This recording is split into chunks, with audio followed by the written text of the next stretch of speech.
So you guys are going to be playing around with trend lines on your scatterplots Desmos activity today. It's called scatterplot capture.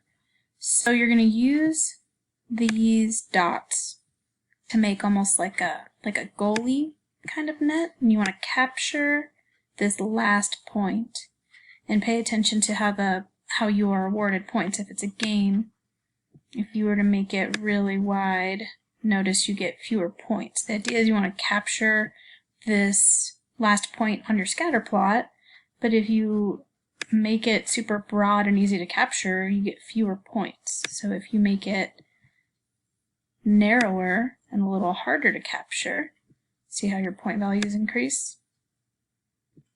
So before you go on to the next screen, just type in what you see there about the point value and how you are scored.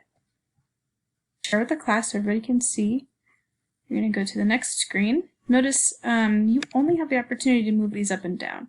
So you can't currently capture this last scatterplot dot because it's actually not there yet. The idea is you want to try to predict where you think it's going to be. And again, the more narrow your goalie net here, the more points you could possibly score. So let's say, just to show you what's going to happen, I'm going to put my net down here.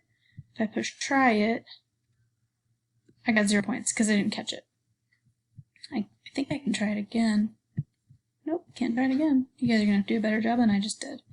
So you just continue on through these and then just see what happens as you go. So you're going to try to capture it, push try it. This is only the 3rd of the 14th, so I got 6 points. I captured it, but I probably could have narrowed up my goalie net there. So play around with this. This is what we were just talking about in terms of like those intervals. That's how big your net is that you're using to capture that last point. What are the advantages of using a smaller one? What are the advantages of using a bigger one? Type in your answers, share it with the class, go to the next screen, and continue on with these challenges. So good luck, have fun.